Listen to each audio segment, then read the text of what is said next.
GTX-D 노선을 유치하기 위해 경기도와 김포, 부천과 하남시가 국토교통부에 공동 건의문을 전달했습니다. 김포에서는 주민 서명 운동을 시작했습니다. 부천 국제만화축제 빅코프가 19일 개막합니다. 사회적 거리두기 2단계 상황을 감안해 행사와 만화 콘텐츠를 온라인으로 공개합니다.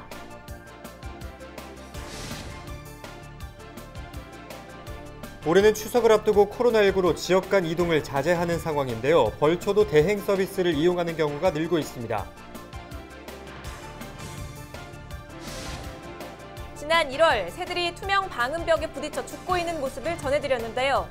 도로관리당국의 이후 조치가 미흡해 여전히 새들의 죽음이 끊이지 않고 있습니다. 민원25에서 전해드립니다.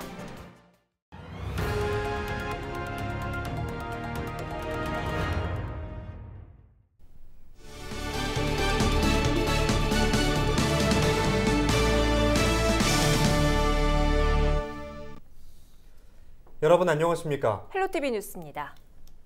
수도권 광역급행철도, 이른바 GTX-D 노선을 유치하기 위해 경기도와 도내 3개 지자체가 손을 잡았습니다. 자체 용역 결과의 공동 건의문까지 국토교통부에 보내면서 굳은 의지를 보이고 있는데요. GTX-D 유치에 그야말로 사활을 건 우리 지역 지자체들의 상황을 취재기자와 짚어봅니다.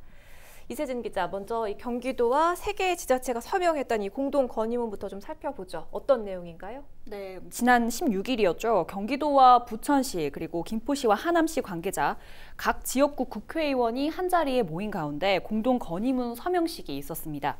이 공동 건의문은 수도권 광역급행철도, 그러니까 GTX-D 노선을 제4차 국가철도망 구축 계획에 반영해달라는 요구를 국토교통부에 전달하기 위한 겁니다. 이들은 건의문을 통해서 교통인프라가 확충되지 않은 상태에서 개발된 김포와 수도권 3개 신도시 지정으로 인구 유입이 예상되는 부천 그리고 하남 지역 주민들의 수요를 충족시킬 수 있는 교통수단이 필요하다면서 GTX-D 노선이 신설이 되면 김포와 검단 같은 2기 신도시, 그리고 부천 대장과 인천 계양 같은 3개 신도시에서 서울까지 30분 안에 오갈 수 있을 것이다 라고 강조를 했습니다. 그러면서 제4차 국가철도망 구축 계획에 이런 GTX-D 노선 사업을 반영해달라는 요구사항도 이 건의문에 담았습니다. 네, 그런데 사실 GTX 사업 자체가 정부 사업인 만큼 지자체의 권한이 크지 않은 게 현실이잖아요. 네. 그런데도 이런 움직임까지 나오게 된 배경은 또 무엇입니까? 네, GTX-D 노선 이야기가 사실 처음 이야기가 나온 게 벌써 1년 전입니다. 네. 대도시권 광역교통위원회가 지난해 10월 광역교통 2030 비전 발표에서 이 필요성을 좀 언급을 했던 건데, 사실 이때도 정확하게 GTX-D라고 언급을 했던 건 아닙니다. 당시 최기주 대도시권 광역교통위원장이 언급한 걸 들어보면요, 굳이 GTX-D라고 명명한 적은 없다. 급행철도가 현재 3개 노선을 가지고 있는 것이 과연 충분한가를 이제 가지고 검토를 시작한 것, 이렇게까지만 이제 언급을 합니다. 네. 노선이 확정된 게 아니다 보니 당시에도 GTX-D 노선을 두고 논쟁이 일었고요. 지자체가 신경전도 뜨거웠습니다. 특히 교통 여건이 좋지 않았던 2기 신도시 그리고 3기 신도시 지정으로 광역교통이 수건으로 떠오른 지역들은 유치에 사활을 걸 수밖에 없는 그런 상황이 됐고요. 이번에 공동 건의문을 작성한 경기도와 김포시, 부천시와 하남시는 지난 2월에 아예 업무 협약까지 하고 실무 협의체를 꾸렸습니다. 협의체를 통해서 철도 유치를 위한 협력 방안을 논의를 하겠다는 건데, 김포시가 대표 용역사가 돼서 자체 용역까지 진행을 했습니다. 이 사업과 관련해서는 국토부 차원에서 용역이 이미 진행이 되고 있을 텐데, 네. 지자체에서 자체 용역을 이렇게 진행하는 이유는 뭐예요? 네, 결론부터 이야기를 하면 국토부에서 노선을 확정을 하는데 이 용역 결과를 검토를 해달라라는 거고요. 이들 지자체의 자체 용역은 지난 4월 시작을 했습니다. 지난달, 그러니까 8월 26일에 중간 보고가 있었고요. 용역에서는 김포에서 검단 계양, 그리고 부천, 서울 남부와 강동을 거쳐서 하남에 이르는 총 68.1km를 가장 합리적인 최적 노선으로 도출을 한 걸로 확인이 됩니다. 총 사업비로는 약 5조 9,375억 원이 소요가 될 걸로 추산을 했고요. 경제성, 흔히 말하는 BC값은 보통 1을 기준으로 사업성이 있다고 판단을 하는데, 이 경우에 1.02였던 것으로 확인됐습니다. 네, 공동건의문에도 언급이 되어 있지만 어쨌든 GTX-D 노선이 이제 확정이 되려면 국가철도망 계획에 반영이 되는 게 우선 아닙니까? 네, 그렇습니다. 노선 확정을 위해서는 내년도에 수립될 제4차 국가철도망 구축 계획에 이 노선이 반영되느냐가 관건이고요. 노선이 확정이 되더라도 여러 절차와 많은 시간이 필요하겠지만 우선 계획이 수립되어 사업이 본격적인 궤도 위에 올랐다고 볼 수가 있을 것 같습니다. 공동 건의문을 낸 지자체들은 우선 자체의 용역을 계속 이어가는 한편 지자체 간 협력 방안을 꾸준히 계속해서 검토를 해 나가겠다는 입장이고요. 김포시의 경우에는 한 발 더 나아가서 시민 서명 운동도 시작을 했습니다. 김포시는 GTX-D 노선 기점을 유치를 하기 위한 움직임에 시민들의 의지를 함께 담겠다는 건데요.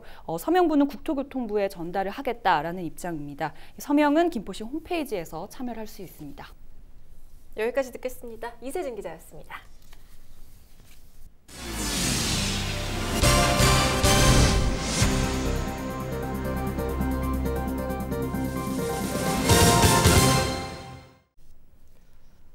부천시가 올해 추석을 앞두고 시민들에게 고향 방문을 자제할 것을 당부했습니다. 부천시는 귀성자제를 권고하는 메시지를 현수막과 홈페이지, SNS 등을 통해 적극적으로 홍보하고 있다고 밝혔습니다. 도시는 이동이 많은 연휴 기간에 방역관리가 소홀해져 코로나19가 다시 확산될 것이 염려되는 만큼 시민들의 동참이 필요하다고 덧붙였습니다. 매년 이맘때면 가족과 친지들이 모여 벌초를 하곤 하는데요. 올해는 코로나19로 지역 간의 이동을 꺼리면서 대행 서비스를 이용하는 분들이 늘고 있습니다. 지자체들도 벌초 대행 비용을 깎아주는 등 적극 권장하는 분위기입니다. 박은경 기자입니다. 몇 달만 손길이 닿지 않아도 자풀로 뒤덮이는 묘지.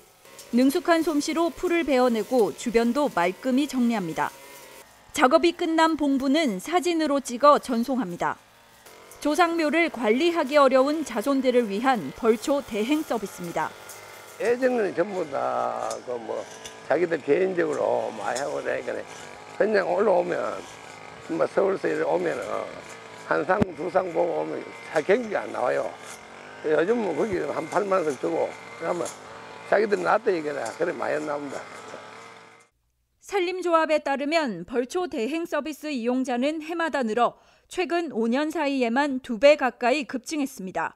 특히 올해는 코로나19로 지역 간 이동을 꺼리면서 이달 초 이미 지난해 전체 신청 건수를 넘어섰습니다.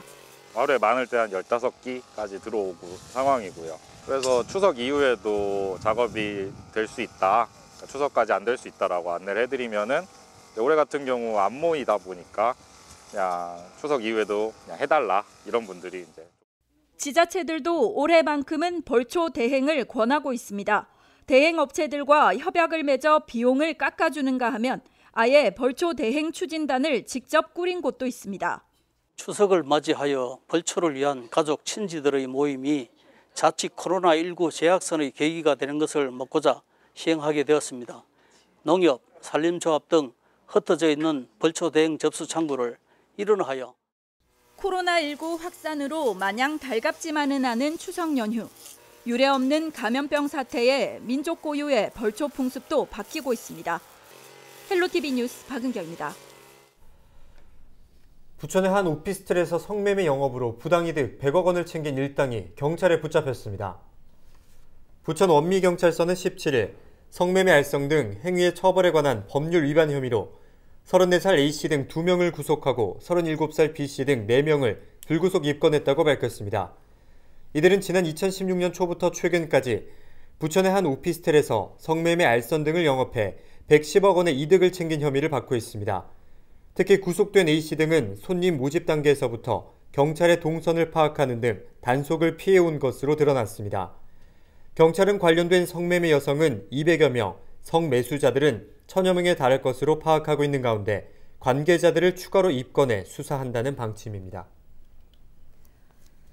지난 14일 미추홀구에서 라면을 끓여 먹으려던 초등학생 형제가 화재로 부상을 당하는 안타까운 사건이 발생했는데요. 당시 형제는 코로나19로 집에서 비대면 수업을 듣던 중 엄마가 외출하자 낀일을 해결하려다 이 같은 사고를 당했습니다. 인천시교육청과 인천시는 원격 수업 기간 중 학생들이 안전사고를 당하지 않도록 예방대책을 마련하겠다고 밝혔는데요.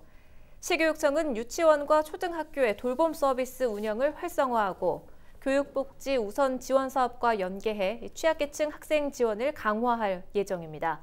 또 취약계층 학생이 안전사고를 당할 경우 지속적으로 의료와 학습, 정서적인 지원을 할 계획입니다. 인천시도 지역 아동센터 등 돌봄시설을 이용하지 않는 아이들이 얼마나 되는지 전수조사한 뒤 개별 맞춤형 통합 서비스를 지원하겠다고 전했습니다. 부천국제만화축제 빅코프가 오는 19일 개막합니다. 부천만화영상진흥원은 올해 부천국제만화축제의 주제를 언제 어디서나 만화로 선정하고 온라인에서 즐길 수 있도록 기획했다고 밝혔습니다. 이번 축제에서는 올해 부천만화대상 수상작이 온라인 3D 전시 방식으로 공개되며 웹툰 작가와의 만남, 애니메이션 주제가 콘서트 등이 실시간으로 중계될 예정입니다. 이번 행사는 오는 27일까지 이어집니다.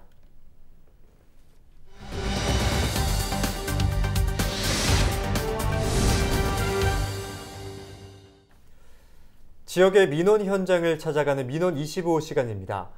올해 초 새들이 방음벽에 부딪혀 죽고 있는 민원 현장을 전해드린 바 있는데요. 보도 이후 행정기관은 문제 해결을 위해 조치를 취했습니다. 9개월이 지난 현재, 현장에서는 여전히 새들이 죽어가고 있습니다. 어찌된 영문일까요? 이재필 기자가 보도합니다. 부평구의 온라인 민원 상담 코너입니다. 투명 방음벽에 의해 새들이 죽고 있다는 민원이 눈에 띕니다. 사체가 썩어 흉물스럽다는 민원. 민원인은 부평구의 문제 해결을 요구했습니다. 네, 민원 현장입니다. 보시는 것처럼 죽은 새의 사체를 어렵지 않게 곳곳에서 확인할 수 있는데요. 날아가던 새들이 투명한 방음벽에 부딪혀 떨어져 죽은 겁니다. 문제의 장소는 올해 초 부분 개통한 장고개 도로. 장고개 도로의 방음벽입니다. 새의 경우 투명한 방음벽은 장애물로 인식하지 못합니다. 때문에 이와 같은 사고가 발생하는 겁니다. 특히 해당 현장의 문제는 이미 지난 1월 헬로TV의 보도를 통해 부각된 바 있습니다. 제가 이곳을 거의 매일 강아지 데리고 산책 다니는 코스인데요. 다니다 보면은 새들이 길거리에 이렇게 떨어져 있는 경우가 종종 있었어요. 하루에도 한두 건씩. 안타깝죠. 예, 새도 하나의 생명체인데 이렇게 인간이 만든 구조물에 의해서 자기들이 원래 다니던 길인데. 당시 문제가 제기되자 장고개 도로의 사업 주체인 인천시 종합건설본부는 방음벽에 점선 스티커를 부착해 새들이 인식할 수 있도록 조치를 취하겠다고 약속한 바 있습니다. 하지만 현장 취재 결과 한쪽 방음벽에만 점선 스티커를 부착했습니다. 점선 스티커가 없는 방음벽에서 여전히 새들이 부딪혀 죽는 겁니다. 그럼 왜 한쪽 방음벽은 남겨뒀을까? 인천시 종합건설본부 측은 사고가 빈번히 발생하는 방음벽을 위주로 조치를 취했다며 예산이 부족해 모든 방음벽에 점선 스티커를 설치할 수 없었다고 해명했습니다. 이에 대해 지역 시민사회단체는 민원이 제기되니 형식적으로 대응한 것 아니냐며 지적했습니다. 그 취지를 공감을 하고 적극적으로 행정을 해야겠다고 하면 사실 이거를 도움을 청하거나 아니면 앞으로 어떻게 하겠다라는 계획이 있어야 되는데 제가 봤을 때는 이제 민원이 들어오고 논란이 되니까 형식적으로 한 게 아닌가라는 좀 의문은 들긴 하거든요. 그래서 인천시가 이거에 대해서 전반적으로 한번 다시 점검하는 계기가 필요할 것 같습니다. 장고개 도로를 포함한 시설물은 현재 부평구로 이관된 상황. 부평구는 사고가 발생하지 않도록 해당 방음벽을 개선하는 사업을 계획하고 있다고 답했습니다. 민원 25, 이재필입니다. 김포시가 추석 명절을 앞두고 과대포장 제품을 집중 단속합니다. 김포시는 이달 29일까지 지역 유통업체에서 판매하는 제품들을 대상으로 과대포장 여부를 조사합니다. 과대포장이 의심되는 제품은 제조업체에 시정 조치하라고 명령하고 법적 기준을 위반한 경우에는 300만 원 이하의 과태료를 부과할 방침입니다.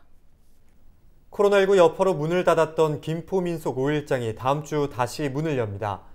김포 지역 4개 5일장은 방역당국 지침에 따라 지난달 13일부터 무기한 휴장에 들어갔지만 오는 21일 개장하기로 했습니다.